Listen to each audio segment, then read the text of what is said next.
pipeline. How are buyers in your market, Tyler? Like just a team? Are you seeing a lot of escrows, or I'm sure you see all the open escrows, right? Yeah, I kind of see usually a delay from what actually like usually I see it like 3 weeks after the fact unless I mean usually I hear people just chatting about what they just got under contract and whatnot. But I'll tell you this, the biggest thing I feel like I'm seeing more locally from stuff I've seen hit my radar is there's and maybe it's market specific where I'm at, but there's quite a few people like I've had like four different seller opportunities come my way and like it's all the same situation. It's like people that bought their house about 3 years ago that don't have equity and they want to sell but they don't. I mean, for most of them it's when they don't have equity they're just gonna stay there. Yeah. So I've seen that literally like every like the last four you know sellers I got in touch with, that was the same situation, mostly Wow. newer houses. So again, maybe market specific, but I feel like there's, I mean, yeah, it's a buyer's market, and I think a lot of areas, not all areas, but that's probably a thing that I'd imagine others might be seeing. Are you seeing any of that, or what's the biggest thing you're Yeah, seeing we're right now? seeing a lot of people wanting to sell just based on affordability. Not my. It might not mean like they don't have equity. Some of them don't, right? Or they're negative even. One of the things I wanted to talk about was that, in fact, and how to get creative with financing and taking over mortgages and so on and so on.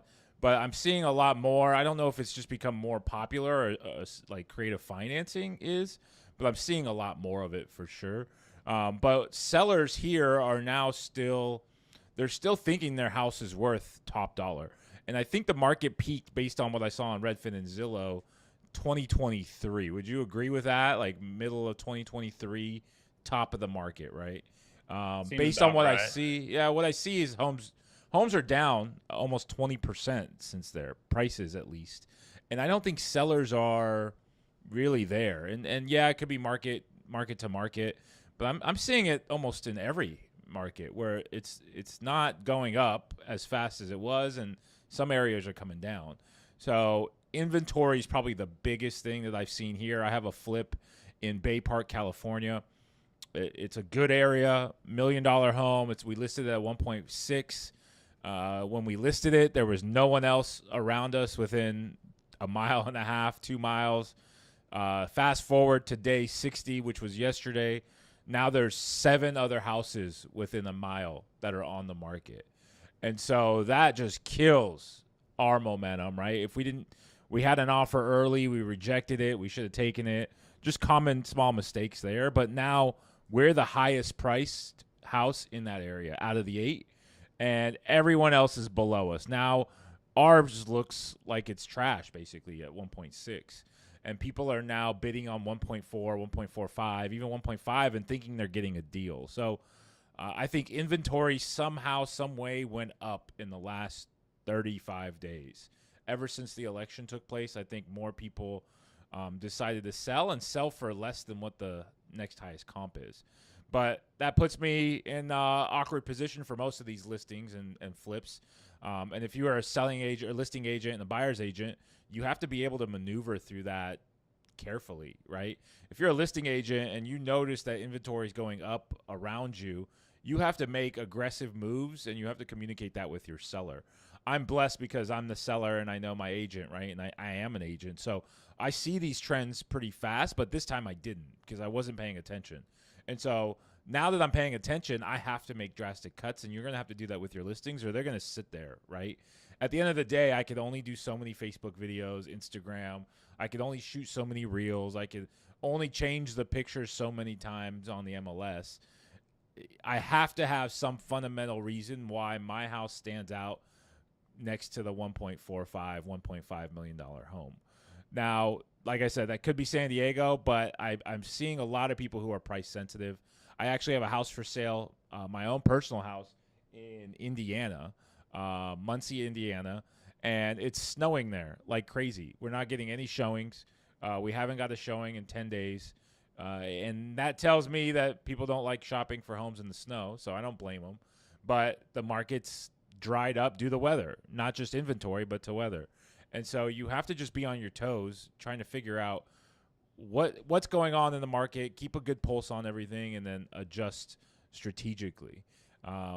In terms of interest rates, they're at 7%, 6.5 to 7% right now. That's still, in my opinion, quite high. And I know the political world, people wanting them to come down. I don't think it's that easy. I personally think interest rates need to go up. You guys will hate me for that. But there's so much going on in the world. And you guys saw the inflation report. I studied it just a little bit, but everything's still up. It's still expensive. And we haven't ripped the Band-Aid off of the inflation cycle to really reset things. I think we have a president who wants the interest rates low, but fundamentally, I don't think we can make it happen. So are we prepared for interest rates at the 7% range for the rest of the year? I mean, you tell me. What do you think, Tyler? Are we prepared that it would stay here for the rest? Yeah, is everyone ready for 7% interest rates for the next 2 to 3 years? Yeah, well, I mean, shoot, if they're not, I don't know what they're waiting for. I mean, because hopefully, I mean, ideally, you have momentum built up to this point if you've been in the business, and if you don't, you got to get to moving. You got to, I mean, it's all contacts. I was listening to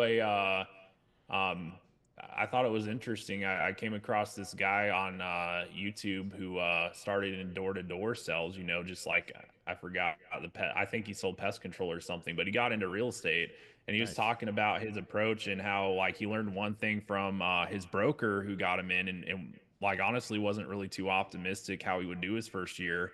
And he listened to what his broker had to say, and he basically had a different perspective based on his door-to-door experience. And he decided, you know what, let me apply what I know how to do door-to-door and apply this to real estate. And he did, and he had an insane first year. He sold like 70 houses his first year in the business, going door to door. But what he said that kind of stood out to me that I think is super easy to miss, because like we all know these things like, okay, door knock, cold call. We all know these things. But what he said was, what a lot of people don't do and they don't understand is like, I was doing this 7 hours a day, like 7 hours a day, like 6 days a week, door to door. That's how he sold 70 deals his first year. It wasn't because he like, and he's like, most agents, they'll put an hour in, they'll put maybe 2-3 hours tops. He's like, no, for me, like this was the process. Like, you know, here, and he knew the numbers, and like, you know, he was making 200 contacts a week. And, you know, he knew out of those 200 contacts, how many of them lead to a sell. And, I mean, but most people, the biggest problem is they're not making the contacts. Like, you know, if you put an hour, 2 hours into contacts, and, you know, I think that's where most people struggle is like, yeah, okay, rates are 7. You know, I even hear this from people that have been in the business. You know, someone 20 plus years in the business told me the other day, and, you know, like I could not convince him otherwise, but he's like, yeah, I mean, basically tell me his business is going to suck as long as the market's like this. And, you know, I disagree with him, but I mean, you can't teach an old dog new tricks sometimes, right? So. Yeah. No, and that was a realization for myself as well. Just this last 10 days, right? We had a deal go south on one of my flips. We're losing money on it. First time that's happened in a long time. And it's not a good feeling. And I can't just sit around and wait for other opportunities to pop up. I have to now go after them and go get them. We're squandering precious time here in the market where a lot of people are retreating. I want all of us on this call to be more voices and more proponents of action, right? I don't want people to sit back and wait for the deals. We got to do more. We got to get more calls, more agent interviews, Tyler. We got to have more meetings, more masterminds, go to more networking events, and so on and so on.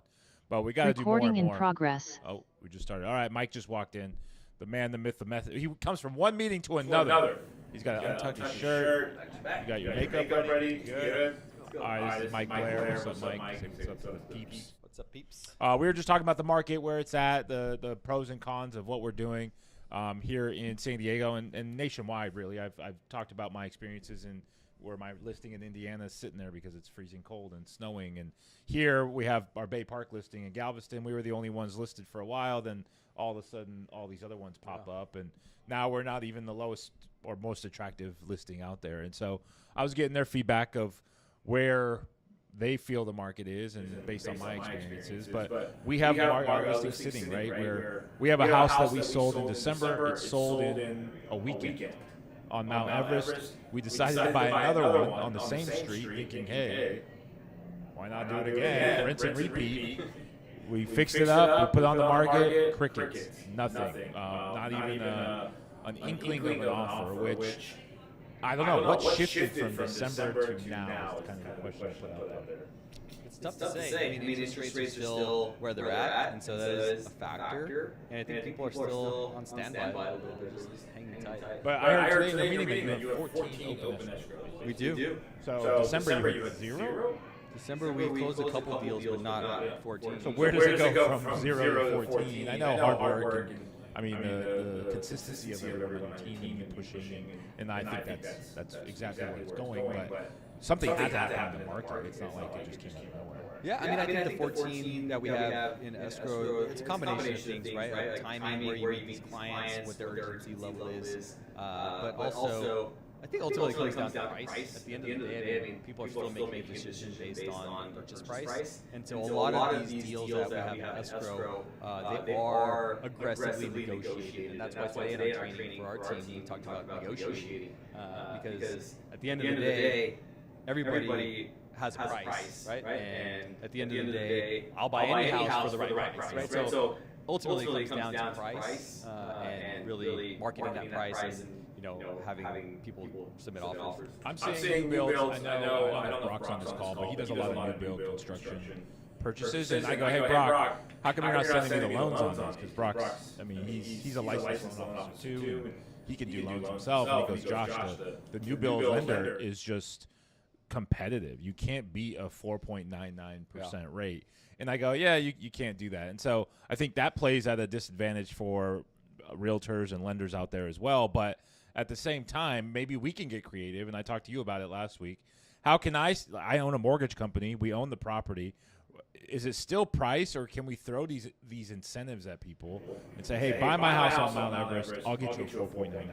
Is that even like all they care about is price or rates? I mean, I think at the end of the day, it's affordability, right? What can they afford on a monthly basis? And so their initial reaction is based on price, right? So people are looking at the sales price to making a decision to go to that property, walk the property, tour the property with their agent, and then submit an offer. So the buy downs or the permanent buy downs are a good strategy after you get them in the door, but you get them in the door by having an attractive price. Yeah. And you can have that in confidential remarks and have rate buy downs, and yet the end user, the actual buyer, is not going to see that necessarily. Yeah. Good point, because new builds don't really advertise that, right? When you're driving around, it's come on in, it's a new construction. So they're attracted to the new construction side of it. Yeah, and a lot new construction, they're strategic on price, right?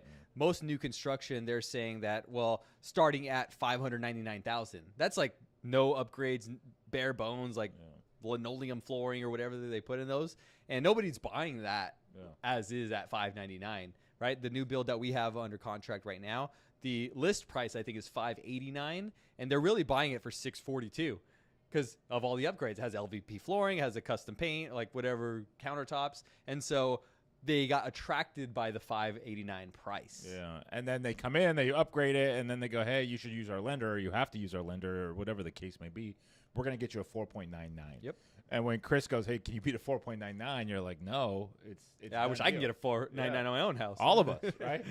That would be amazing. So, I mean, you got to get creative. You're battling a lot of factors out there. Interest rates one, inventory is another, seasonality as well. I mean, just in the Airbnb world, like we're not getting bookings like we used to. No one's traveling as much in February.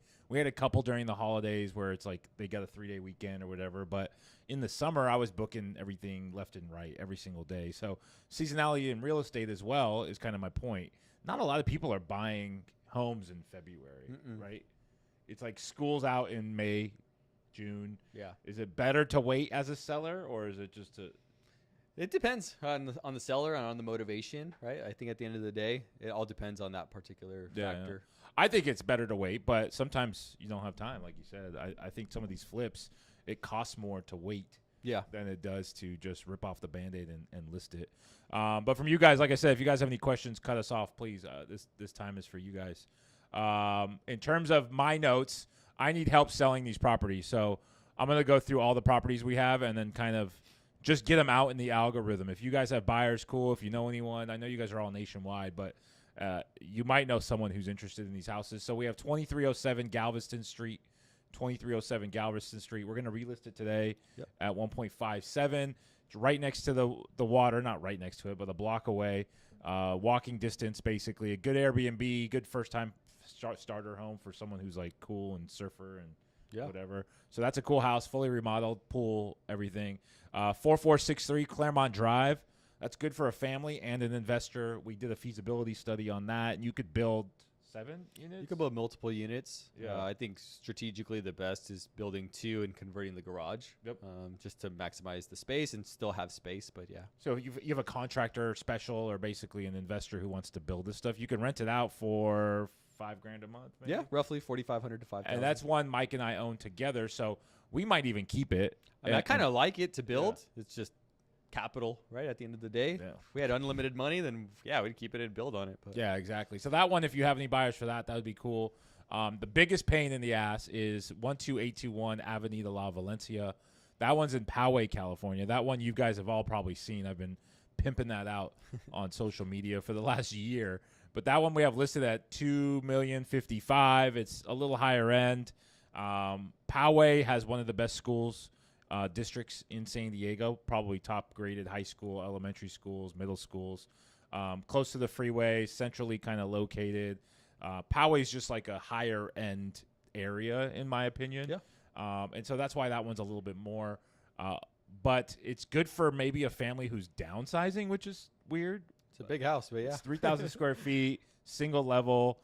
We had a neighbor walk in who likes it because it's single level. It's a little smaller than her current house, wheelchair accessible, stuff like that, and she liked it. So there's different unique flavors to every house we have. And then we have 3567 Mount Everest, and that's the one where we flip down the street. Now we're trying to flip this one. Same floor plan, same design, same workmanship, same everything. It's a beautiful house, and that one's listed at 1175. 1175. And then we have new construction projects as well. So if you guys want more information on those, but do me a favor, find me a buyer on any one of those. I know the internet's picking up the addresses, so I'm trying to get them out there as much as possible. But behind the scenes, flips, I mean, they're few and far between for me now. I have to get rid of the ones we have. Mike actually worked for a company that did this at scale. And so, Mike, I wanted to ask you, like, tips and tricks for a flipper like myself in these situations, right? You have no more money. I have no more money. I have all these projects on the market. I still get more leads per day than most people do per year. Yeah. And I have to say no to these, or I have to get creative. So I can't just say no to everything. There's a lot of opportunity there. And you saw my mistake last year with the one in San Marcos. Mm-hmm. We wholesaled that. We made $50,000 or whatever it is. Good money, not bad, but we lost out on how much? 150? Yeah, I mean, I think the end investor made 150 or so. Yeah. So that would have been almost a $200,000 swing. Mm-hmm. That if I had the cash and I wasn't forced to wholesale, I would have made an extra $200,000. Yeah, and I think you'll see the same with the La Mesa one. You know, you guys wholesaled that one. Oh, yeah. Made some money, but... Luckily, that one got red tagged. That one did get tagged, but that one's... I mean, it's going to be an epic property, and it will be profitable. Yeah. And so we had a wholesale, too, and that's fine. But what's your tips? Like, you've seen this before with your big company, and what did they do in that instance? Yeah, I mean, ultimately, it's a money game, right? And so a lot of times the focus was raising more capital and, you know, almost reallocating the resources, whether you had rentals, whether that was selling rentals, refinancing, you know, portfolio style or doing things like that, right? Looking at all of those angles and options, also raising money for the fund or a debt fund or for the next projects, or then JVing on stuff, right? At the end of the day, if you have the deal, that's the magic, right? And so you have the control of whatever you want to do with that deal. Yep. And that could be a wholesale, but it also could be a JV that you bring in somebody with the capital and they're taking the risk on the capital side, and you know you're playing in the renovation side and in the project management side to be able to get it to the finish line. Yeah, so we have a 6-unit under contract, and that's, in my opinion, I think it's not generational wealth, but it's a generational stepping stone for both of our families, I think. Even if we have to split it 50-50 or whatever with investors, that portfolio of business could just be it, right? It could be a long-term play where we tear it down, build an apartment complex, but you're stuck with that look in the mirror, like, where am I going to get this cash? Why don't I just wholesale it, make $50,000 to $100,000 now? And so those are the dilemmas that we face on a daily basis as investors. And as real estate agents, most of you are, you have to kind of tailor your approach to some of these investors who are struggling with the same things, who need the same things as well. So that's kind of why I wanted to give you some of the feedback that I have with my investment game. And I'm not the biggest, baddest investor out there. I'm not the smartest, fastest, strongest. But at the end of the day, we all have the same problems. So yeah. And I think it's important to understand like the concept, the way that I was taught it was called the velocity of money, right? We all have a certain amount of money at a certain time, and you have to learn eventually how to make decisions in that moment with the financial backing that you currently have. And all of you guys probably can apply this to your business as well, right? If you had $100,000 in your bank account right now, then you can leverage that to buy leads, to market yourself, to create more content, create more videos, whatever, you send more mailers, all of those things, right? But if you had $0 right now, then you have zero velocity of money. And so you have to shift on, instead of creating that leverage, using sweat equity or using other leverage points to be able to maximize what you currently can do with the money that you have. And so all of us are making those decisions on a daily, weekly, monthly basis. Even the biggest investors, right? Even BlackRock, they're making a decision based on what do they have right now in cash? What do they have right now in cash flow? And making the next purchase decision based on that. And so if you can learn how to make decisions, okay, when I have $50,000, I'm implementing this strategy. When I have $100,000, I'm fix and flipping. When I have $1 million, I'm building ground up, right? Whatever that is, if you have those strategies already in place, then your decision-making process becomes easier. Yeah, that's funny you say that and mention that because I asked ChatGPT that same thing. Yeah. Like, hey, I have X amount of dollars. What's the best approach? One for survival and one to make it grow, right? And it told me the same thing. Like, you got to break it down in categories. Some of that money needs to move fast. Yep. It's either got to be invested into the wholesale business. ChatGPT is interesting. It knows me, like, Yeah. because it knows I do wholesaling. It knows I do fix and flips. It knows I do loans. And so it broke it down. It said, look, you have a mortgage business. If you want to make this money grow, somehow, some way, get 6 loans a month extra for your team. And that's an extra $100,000 of revenue. Yeah. That could be buying leads or whatever the case may be. Since you have a wholesale business, go spend $10,000 on Instagram leads, generate a book of leads, so that turns into another $200,000 of income as well. And then on the fix and flip, it said to do 2 to 3 a year, basically, ChatGPT, to make $150,000. And the calculations based on everything I've told it, no new information, just like because I run spreadsheets and stuff through there. It knew that my average profit's about $50,000, essentially. So that's an extra $150,000. Now I get my capital back. It's working. It looks good. Everything's gravy, and I just have to keep that going. Same thing with agents, right? I want to build a team of agents, and I asked it, how can I get to 100 agents without losing my mind? And it basically broke down the next 2 to 3 years of how to make that snowball effect happen. Yeah. And the first thing it said was action, right? Just go out there, make it happen, go talk to people. I have to talk to about 1,000, 1,500 people, agents, to get to 100. Yeah. That's a lot of agents. Yeah, I mean, again, there are all of these levers, right? I think some of us are fortunate. We have so many levers to pull on that sometimes we don't know exactly which one is going to yield the best result. But like in that case, right, could you talk to 1,500 agents and recruit a handful of them, and then they join your team, and then in 90 days they close one deal? Yeah, it's a long sales cycle, though, because you probably won't get paid off of that agent for 120 days to 150 days, because by the time they are onboarded, you recruit them, then they close their first deal. Like, that's 120 days out. So then instead, what could you do right now?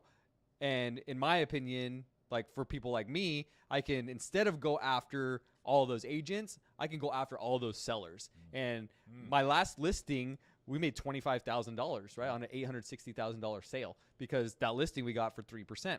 And so what's easier, talking to 1,500 sellers or 1,500 agents, right? And which one's going to make you more faster? Yeah. For me, it's the listing. Yeah. And so that's why I keep that lever of a real estate team, because right now we have 14 in escrow, right? And 2 of those are mine. The other 12 are the other agents on the team that ultimately pay a split and bring revenue to the table. So we get to leverage that. Makes sense. I see some questions. Jason, you want to ask them for us? I see one from Steven. So this one is in regards to high interest rates over a weekend. I met the VP of Sunny. Yeah, if anyone has a question, let's hear it. Oh, Jason's reading. Sorry, you can't hear him. He needs to speak up. We need to get him a mic. Go ahead, I go. don't think it's a question. Oh, it's just a statement? Okay. Someone said something about an open house. Kevin Wells? Nothing? Okay. Yeah, I haven't seen any question yet. No, okay. Poway Party House. Thank you, Tim. Yeah. Anyways, Yeah, use that Poway House as a real estate mastermind. that's what we should do. And charge $1,000 a head. That's what we should do. Anyone want to join? $1,000 a head right now. What do you get from there? I have no idea. We'll figure it out. But just Venmo me. The $1,000. ultimate real estate playbook. Yeah, at the Playboy Mansion here in San Diego, California. X, what's going on, man? Speak up. You're out of this world. Am I saying good things or bad things, or are you disagreeing, agreeing? What's up with the coin op? You talk to us. Well, first of all, I got a couple of things to say. I'm waiting for you to jump in the pool. Okay. Tim Woodman's my witness here. And then secondly, thank you for the you probably didn't notice, but when you said about the listing, you change the pictures every day or whatever. Yeah. I didn't realize I didn't think about that. And I got a listing that's probably just like yours right now that it's not moving. Yeah. I had 2 showings and both of them canceled. But it's not moving. It's a duplex. And today I even asked the question, what the heck is happening? Why is this one not moving? But I think it's just because of the area and yeah, that's really it. The area is just, I don't think people can afford it. So Yeah. yeah. So on the Airbnb platform specifically, I went on there today with my buddy Jason, who's helping me with that Airbnb stuff. And I noticed something interesting that Airbnb, there's a pop-up, right? And it said, you have 3 outstanding items. And I've never seen that before. So I clicked it, and it gave me 3 things to do to my booking or my website there to enhance the Nice. experience. And one of them was pictures. Yeah. And so we were talking about that, pictures, videos, walkthroughs. I didn't think it was like a huge deal in the algorithm world, especially Airbnb. I guess it's a huge deal, but it's telling me to go get brand new pictures. So do you think that's the case for real estate? Like, do they need the full gauntlet of everything for their listings? I don't know. I mean, we changed up some of the photos on Claremont Drive, not all of them, but Yeah. we did add some and different drone shots and different things. And so maybe it helps. I'm not sure. Yeah. But Airbnb wanted it. The other thing was the descriptions on there. I've always not noticed real estate descriptions. I mean, who writes yours? Do you write yours? I yourself? write them. So I'll leverage ChatGPT or something else, but I'll still tweak it based on like my feeling and experience of the house. And you don't think anything changed it? What if you left it blank? Have you seen it left blank with some of these agents? I have, and I just laugh at that agent, to be honest. But Yeah. maybe it's a good strategy. I don't know. I mean, I have no idea. Yeah. Like, who reads the descriptions? Someone does. I'm sure some people do. I mean, I I'm know sure they there's look at the keywords pictures. in there, right? Yeah, I know they look at the pictures. Yeah. Everyone looks at the pictures, whether you're an agent, you're a buyer, even the seller will look at the pictures. Yeah. And so I think getting good pictures is important. So step up your game on the Airbnb level, your listing side. Make sure you get high quality photos, good drone footage. What was the 3D tour thing called? We did a 3D tour, what's it called? iTour or something. iTour. Yeah, Yeah. those are really good. It helps, I think, visualize more and more of a certain property. Yeah. How is the laundromat? Good? Yeah, still we got the drawing plans done. So now we submitted those to the city, and then now we're just waiting to see what they want us to change or move around. And yeah, still Nice. kind of day by day.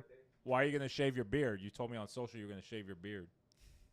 Cause somebody told me I look crazy. They said, "Hey, how's your brother a barber couldn't manage to get your beard off?" I'm like, I told him, but he forgot. And I just Yeah. walked out. Don't let anyone It was late. Don't let anyone ruin your style, bro. Okay? Don't do it. It is getting long. It's good. It looks good though. It fits you. I don't even remember you without a beard, so that's Yeah, I know, but I'm not gonna shave it off. When I say I'm gonna shave it, I mean like trim it down and not okay. look so crazy. Yeah. Okay, I'm cool. look- I was like, dang, he's gonna shave it all off. No, heck no. I can never be like you right now. Heck no. Dude, oh my God, look at me. No. No, yeah, that's okay. We'll figure it out. Brian, where's Brian at? Brian was supposed to come to the meeting today. Mike didn't show up. Who's Brian? Brian Ferrios? Is that how you say your last name? Ferraros? Oh, okay. I've talked. Brian has been on here before. Yeah, he's been on here Yeah. before. Yeah. He's supposed to come to the meeting, learn a couple things, eat some kebab shop with us, but Yeah, he bailed leftovers on still. me. Where's Prisma? Prisma says she couldn't get a babysitter, which is fine. I respect that. Mom life. I see her here. They're all too shy. We did a good training today too. Like, Oh, there she is. yeah. Yeah, next week she'll be here hopefully. Okay, I got to bring it again next week. I'm just Yeah, kidding. bring the heat again next week.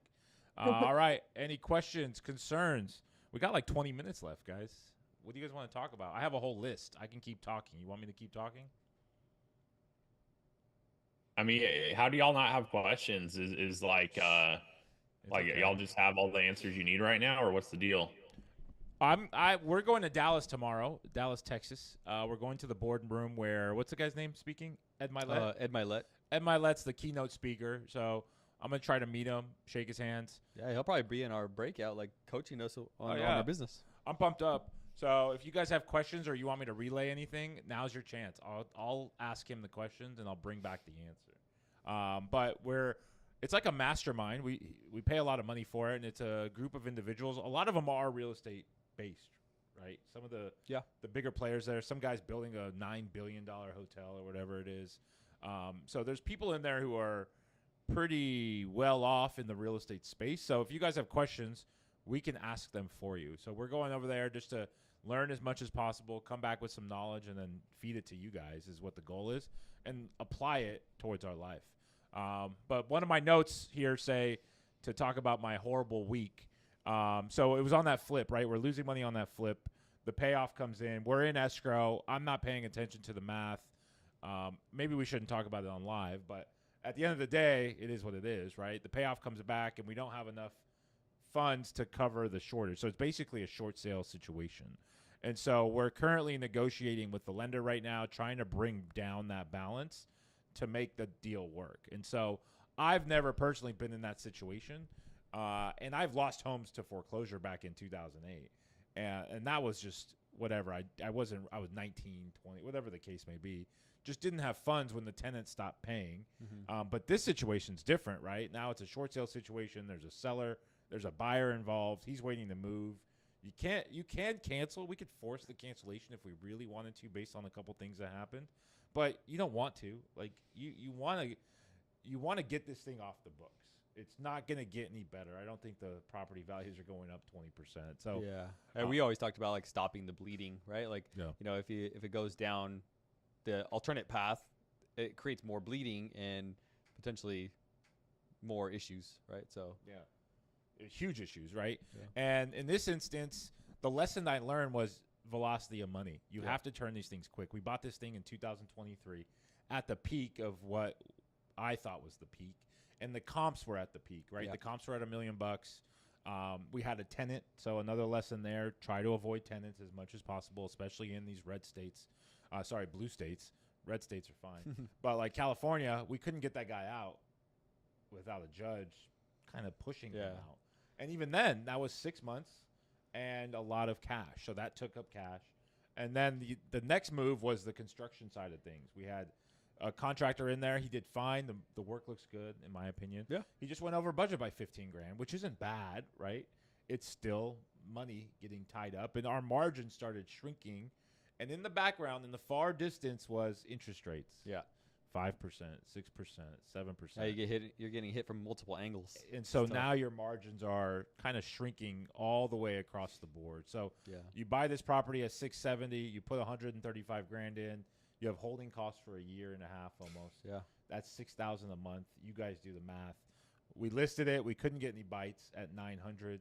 We dropped the price 850 or 800 yeah. and we actually got some momentum. So it comes back to price, listing it aggressively from the start. But prior to that, we should have been way more diligent with our tenant, kicked him out a lot faster, been more aggressive, or not purchased the property at all. Yeah. We could have probably negotiated a little harder on that deal. But at the time, It made sense. Right? it made complete sense. We got it at 670. The next comp was $1 million and $1.1 million. Yeah.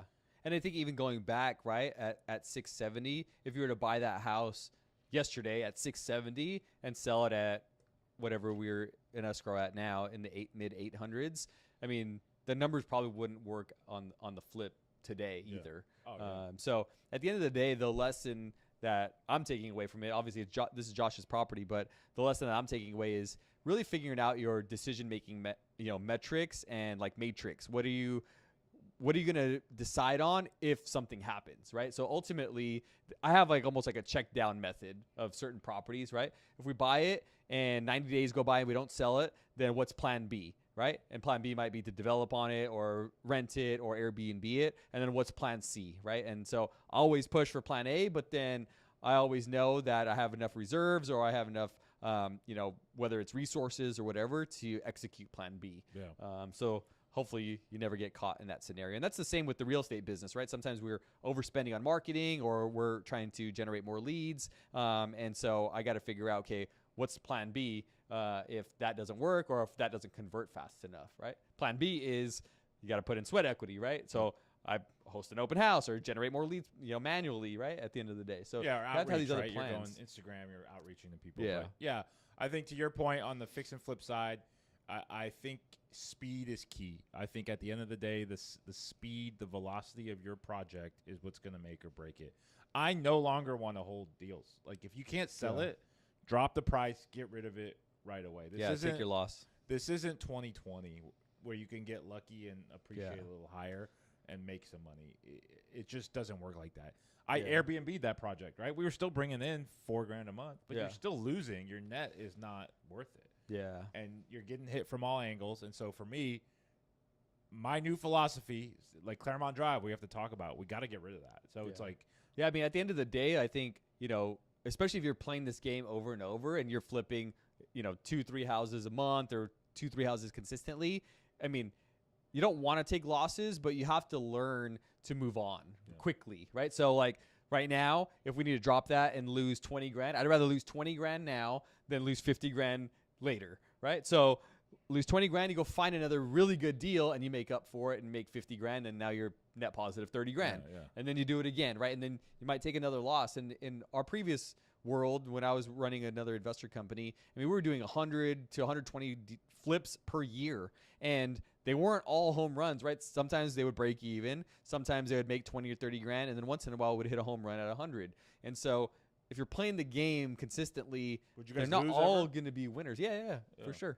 Yeah. But we lost quick, right? Hey, we're going to lose 20 grand. Let's lose it tomorrow. Let's get this deal closed and then go find another deal so that we can make up for it, right? At the end of the day. Because you're missing out on opportunity. Yeah. Because you're tied. I mean, hands are tied. Like, if we got a really smoking deal right now and you have no cash, like, you should have just dumped that other one and then take advantage of it. Yeah, look at Poway. That's got 400,000, 500,000 in equity there. I could buy six more flips with that and sell them in that same time frame and could have made $1 million.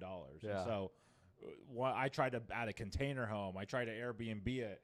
It sounds good, but it doesn't make any financial sense. You got to just cut your losses and move on. Any questions on that? Concerns? No? There were some questions. Let's see. From YouTube finally. Oh, nice. We got some YouTube ones. I forgot we were on YouTube. It's probably the buyer. Shook. So, someone says they saw in school you said 200 calls a day. How do you go about getting that volume of cold call numbers? So for me, the easy answer is like a Mojo dialer. That's a triple line dialer. You can get through that in an hour and a half, 2 hours. If no one answers, you should get a contact rate of about 5 to 10%. Yeah, depending on the list. Yeah. So Mojo dialer is the quick answer. If you want a cold call for us, I mean, we can give you access to the dialer. We don't just email me your resume, your social security card, and a blood sample, so we know you're legit. But you could call for us. We have the leads. We have everything plugged in. You could easily get through 200 leads in an hour and a half, 2 hours. If you put aside 3 hours a day, you'll probably lock down maybe one deal a day, basically, with 3 hours of cold calling, hopefully.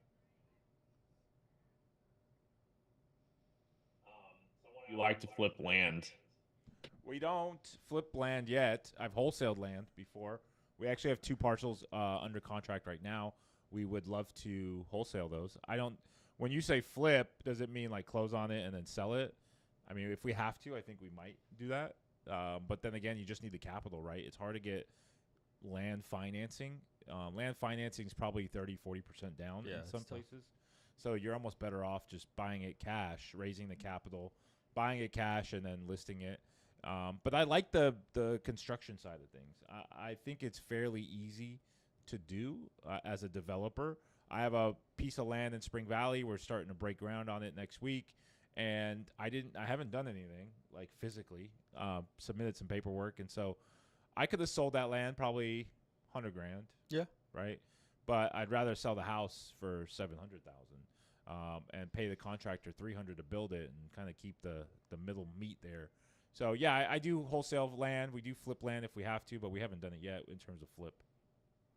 The numbers sound nice on that build. Is that the first one you're doing? First one we're doing, so the numbers are completely wrong, and we'll probably go over budget, and I'll make $12. That's usually what happens.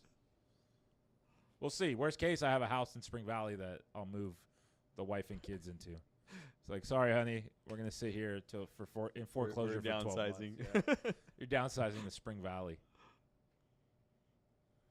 Someone, Eli asks, and this he says is Riverside, California. I have a property for sale and it's not selling. Do you guys think it's not a seller's market right now? I mean, I think it's in between. So it depends on the neighborhood or the pocket. At the end of the day, it ultimately comes down to price, right? If you drop that thing, again, I know Riverside fairly well, so if you tell me where it's at, I could probably tell give us you. the address if you can. We'll pop it on the screen real quick. Yeah. We could probably audit the listing. So if you see it, Tyler, read it off to us if he ever responds, and we'll pop it up on the screen, right, Jason?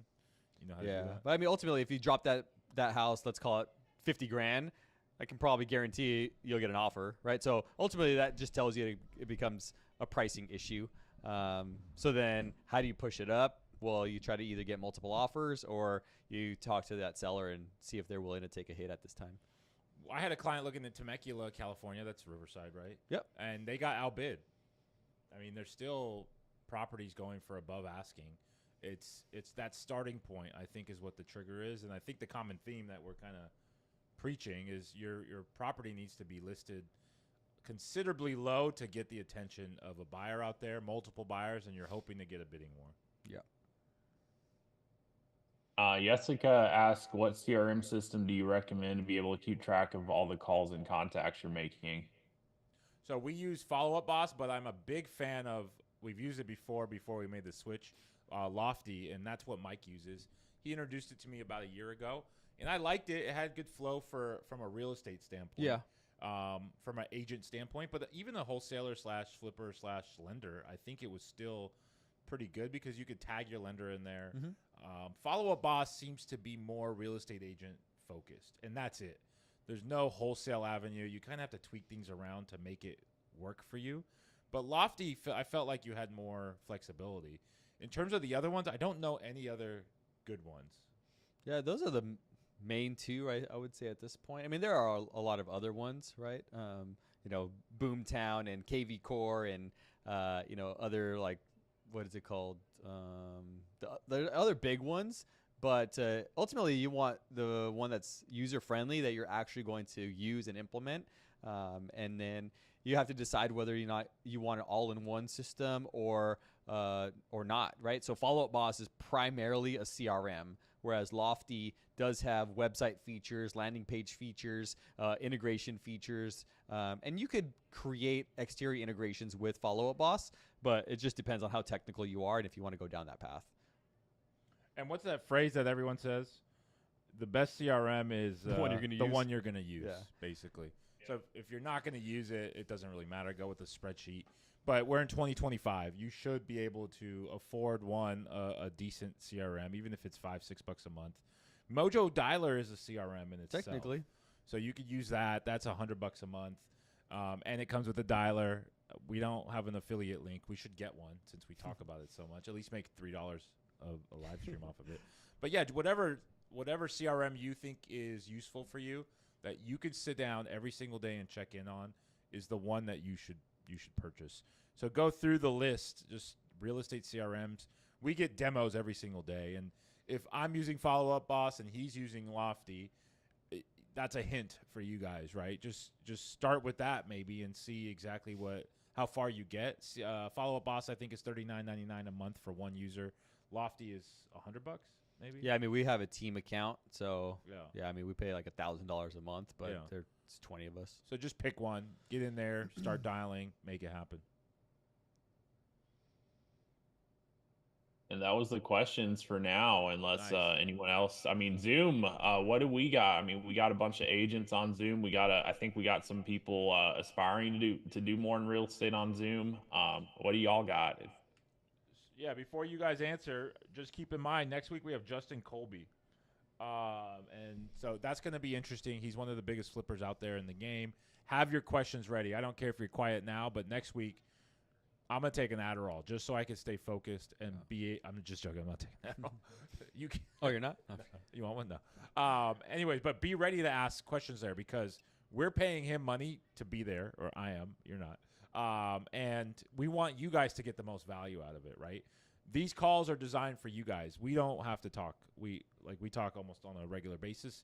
We know what to do, how to do it, when to do it, but we want to provide everyone with value. And so be prepared next week, at least Tyler for sure. Have some questions from the team and force these guys to talk. Or I'm going to come to Dallas and find you. I have your home address now.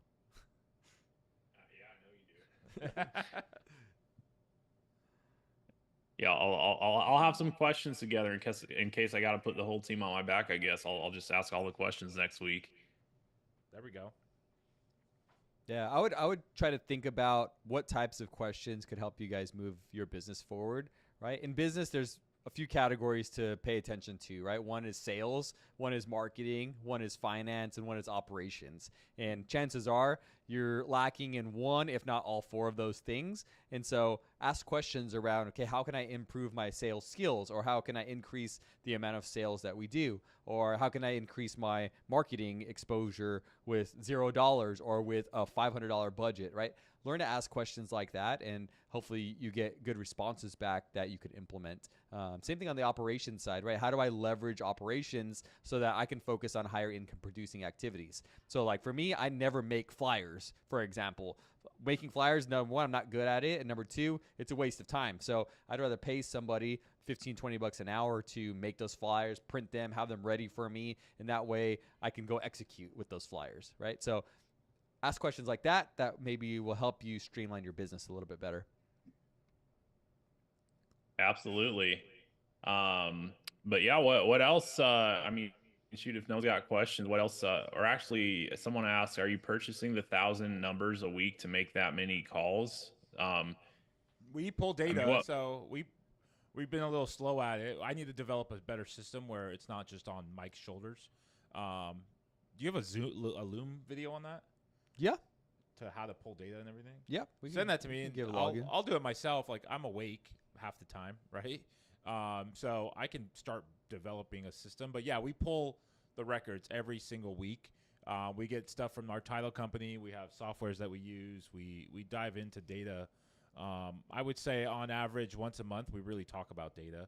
We should be talking about it every day because that's the name of the game. If you're not getting good data, you're almost wasting your time. You're just going through the motions. I spoke with a cold caller the other day who does this. I think he was from the Colt. Who was the guy you sent me from Florida? He's an agent. Jaime, yeah. Good guy. I spoke with him. I gave him access to the dialer, and you know what he said? He said, I can't do it. I go, why? He goes, the data sucks. Like, I come from a company where the data's good. Every call I make, someone's picking up. Jeez. I've only been there for 3 months, and I've closed 4 deals. Yeah, that's good. He said, Josh, if you don't get better data, I can't do it. It's not worth my time. And I tell Mike this, and I go, this is eye-opening, right? We have people calling, and our data kind of is not as good as the next amount of data that we could get. So you really have to fine-tune your data because, yeah, you could call expires, you could call for sale by owners, you can call that stuff, but everyone's calling that. If you're not getting creative with the data and how to get it, then you're kind of wasting your time. But to answer your question, we do pull the records. Maybe 100,000 a month is our goal. Yeah, that's a lot. Yeah.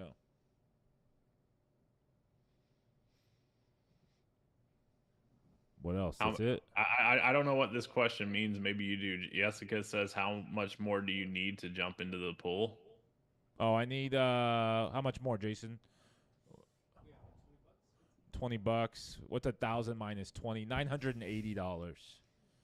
I went live on Saturday, Tyler, at my Poway house, and Xavier tried to bribe. Xavier wanted to see me naked, basically, and wet. and he was like, "Hey, Josh, I'll give you $10 if you jump into the pool." I'm like, I'm not jumping in the pool for $10. I'm not gonna ruin my entire day, my car, for $10. So I said, give me $1,000. Yeah, give me $1,000, and then he gave me another $5. Like that was gonna move the needle. Well, Tim Whitman just upped it by $5 right now. There we So go. we got another $5 towards All right. the cost. So once there. we get to $1,000 in the next month, maybe I'll jump in the pool. I wanted it all at once. I would have done it that day, but yeah, people just want to see me naked, Tyler. That's the thing. I don't know why, but maybe it's just X and Tim. No, too far. Tim Whitman. Let's see. Secret formula for cold callers with a job. So I guess maybe Part-time. he's saying, yeah. That's a good Part-time. question. What do you think? How can you do both? What Yeah. do you do for job? Like, Yeah. what's your job? I'd say it depends on your schedule. I would try to allocate 2 to 3 hours a day at the same time every day, and just kind of lock that time block in and commit to it. I would cold call for a different coast, maybe. I'm noticing that the East Coast people have more flexibility, right? They're calling from 8 a.m. their time to 3 p.m. their time, and they can start working over here on the West Coast at 12 and go for another 6 hours. So I would go opposite coast wherever you are. If you're central, you got to figure that time zone out. But that would be my recommendation. Just still work, still hustle, keep your job until you get a pipeline, but work an opposite coast. All right, and it looks like that was all the questions that we asked here. Right on time. It's almost 5 anyways. So I guess that's it for today. We'll repost this on YouTube. If you guys have any questions, you know how to reach us. Don't Buy Real Estate Instagram. Don't Buy Real Estate YouTube. Don't Buy Real Estate TikTok. I don't check those messages. You know my email. You know my cell phone number. I'm not going to say it here because it's on YouTube. Mike, how do they reach you? Instagram at Mike Blair Realty. Mike does not want you to call him. I had some Jordans I'll leave you with a funny story. I had some Jordans in my car that I was going to go sell. And I told Mike, I was like, yeah, man, I'm so broke. I'm selling Jordans out of my car. And he was like, what? You have Jordans? What size? And I was like, I don't know, 10 and a half. He's like, let me buy them. I was like, what? And so I sold him my Jordans. He didn't have the pair, and so he bought them. And Yeah, there's some. that was the 10s. only money I made this week besides Some 10s. Xavier's prostitution donation. I wish I So- was wearing them, but I'm wearing these nice Cole Haan shoes right now. Oh, so. man. You have more shoes than I told you I'm a shoe guy. I wear the same shoes every single day. Yeah. Every single day. I'm not. I just Well, can't. you're do not it out there anymore. meeting clients, so you don't have to impress. I'm meeting anybody. clients, just different types of clients. Yeah. So I don't have to do that much. All right, guys. We appreciate you on here. We will see you next week, Tuesday. I'm going to try to leave some cool stories in the Instagram from our boardroom event, and we'll have a couple videos drop this week. All right, later, guys. Later, Tyler. Thanks. See y'all, and make sure you're the Don't Buy Real Estate community if somehow you haven't already done that. That way you don't miss out on the future calls and stories that we got coming, right? Yeah, let's do it. Next week, big week on Tuesday. Have your questions ready.